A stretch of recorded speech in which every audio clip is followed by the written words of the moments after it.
Ya, pemirsa IDX Opening Bell, kami lanjutkan kali ini bersama saya Rolando Sambuaga. Dan selanjutnya kita langsung menuju lantai Bursa Efek Indonesia untuk melihat jalannya pembukaan perdagangan hari ini.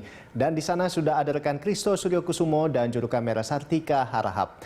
Iya, Kristo, pada perdagangan kemarin indeks ditutup menguat tipis, tapi masih di bawah level 6.000. Nah, ini bagaimana prediksi analis terhadap perdagangan saham hari ini?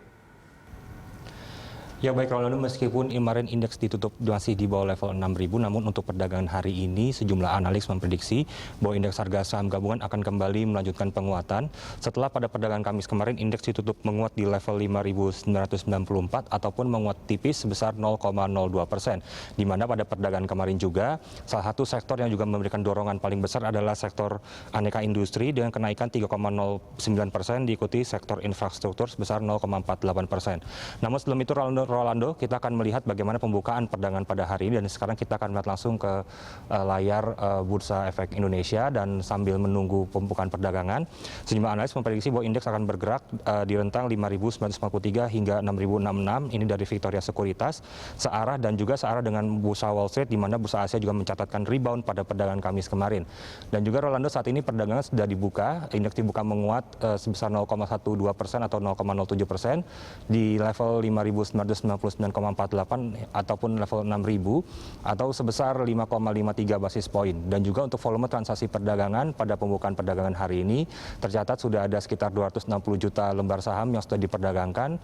Kemudian untuk nilai transaksi perdagangannya sendiri saat ini berada di kisaran 152 miliar rupiah, dan untuk frekuensi transaksi perdagangan pada pembukaan perdagangan hari ini tercatat sudah ada sekitar 15.680 hingga 16.000 kali transaksi yang sudah terjadi pada pembukaan perdagangan hari ini. Dan juga masih melanjutkan prediksi sejumlah analis masih dari Victoria Sekuritas.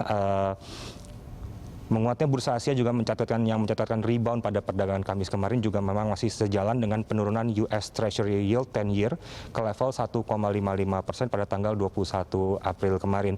Selain itu juga untuk pelaku pasar juga saat ini tengah menantikan data klaim tunjangan pengangguran Amerika Serikat secara mingguan yang memang sudah berakhir pada 17 April kemarin, yang akan dijadwalkan rilis pada hari Kamis waktu setempat.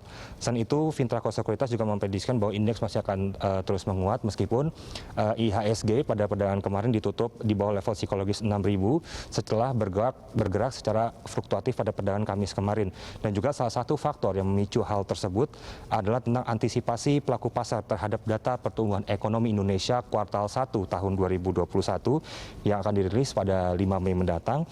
Dan juga pelaku pasar juga menantikan pengumuman hasil FOMC The Fed pada pekan depan di tengah ekspektasi akselerasi pertumbuhan ekonomi di Amerika Serikat.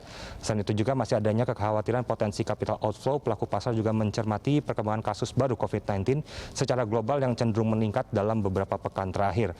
Selain itu, dari Indosuria Bersinar Sekuritas juga memprediksikan pada perdagangan hari ini indeks harga saham gabungan akan bergerak pada kisaran support resistance di level 5.960 hingga level 6.123, di mana pola gerak indeks harga saham gabungan ini juga masih terlihat sedang berusaha keluar dari rentang konsolidasi wajar.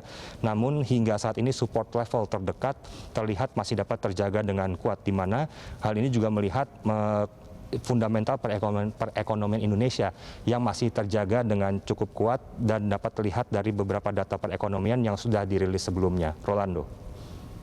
Ya baik, terima kasih Kristo atas laporan Anda dan selamat bertugas kembali. Pemirsa, demikian tadi rekan Kristo Suryokusumo dan juru kamera Sartika Harahap melaporkan langsung dari Bursa Efek Indonesia.